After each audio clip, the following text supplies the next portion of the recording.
from Opus 33, number 24. This is our last one, and I hope you've enjoyed it so far. I'll play it for you first, like always, and then I'll talk about it.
So, as you heard, one of the important details in number 24 that wasn't as pronounced in the other etudes is this insistence that you play 30-second notes very rhythmically. Exactly. Generally in music, when we have repeated figures like this that include dotted rhythms, we get lazy after a while, and we change the rhythmic value of them. So what might start out as a perfect rhythmic value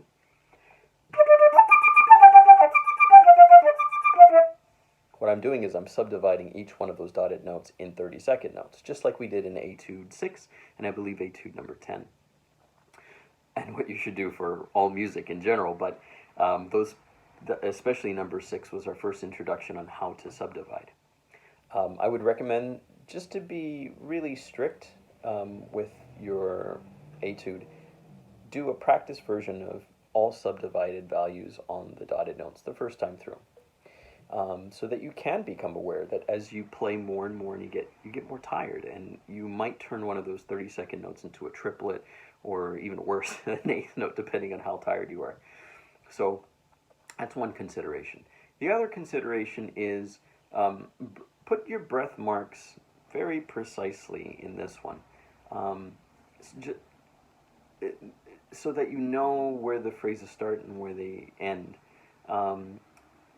After the second ending, we have this really great passage of dynamic contrast. We have piano and then mezzo forte.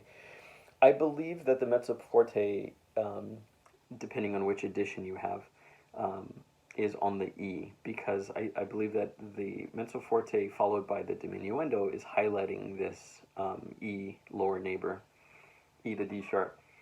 So the melody would go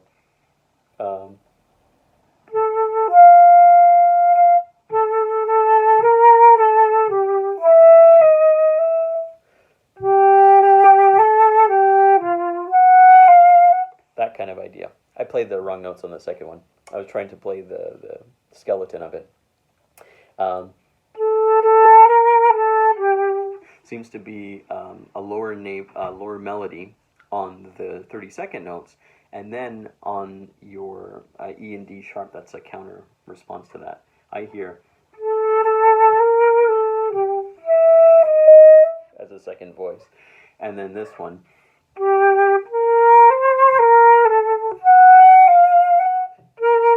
And then we're back in on the downbeat. Make that very, very clear in your playing. We have, let's see. Oh, we have this great section towards the end of the piece where it starts piano and we have high Ds. In general, well, let me talk about this section specifically and I'll talk about the high Ds in general. In this particular section, bring out the melodic notes, the changing notes, instead of the higher notes.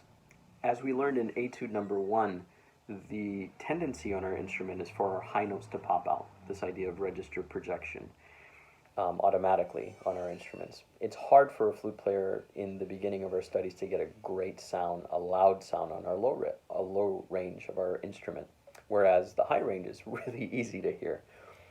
As a great flute player, you need to work on reversing those and make them a great sound in piano dynamic, a great sound in mezzo forte dynamic, and a great sound at your loudest dynamic forte. In this case, with the long crescendo,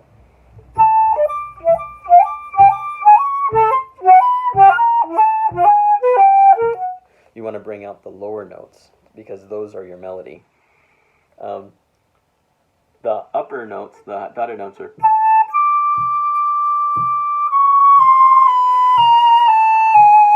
a nice chromaticism. And then you have this in the 16th notes, 32nd notes.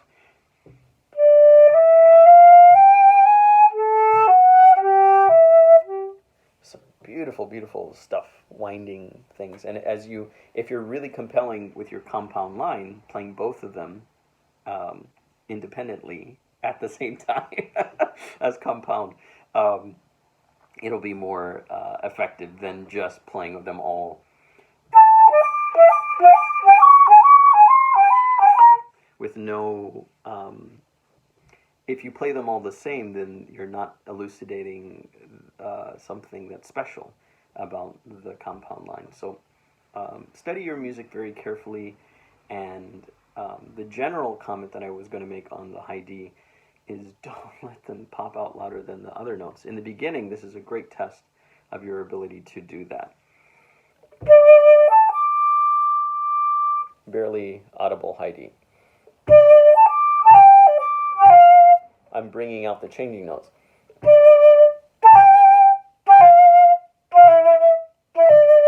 These high Ds are kind of, sound effects. I just had a thought of the Super Mario theme, where Mario hits the block and it's like, that's the A to the D. That's sort of what I want to create. There's this beautiful melody and then this sort of sound effect.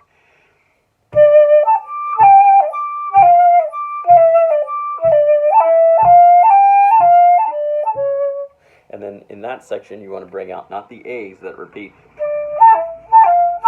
It'll sound like that if you do it. Bring out the melodic line.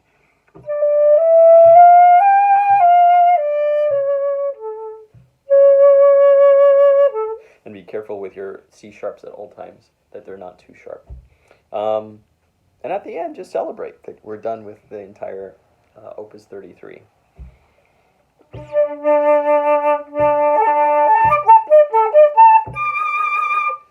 Just with your strongest vibrato, strongest sound. And that's it. Like I said before, I hope you enjoyed going through the process with me. We'll have lots of other methods, lots of other studies, but for now, this is a solid work. If you just had one etude book to choose from, I would definitely choose Opus 33 because it's not too difficult, actually, technically. So it's great for advanced high school students, pre-college students, and every college student should go through all of the Anderson books as part of a well-rounded education. So thanks, everybody. Enjoy. Happy practicing.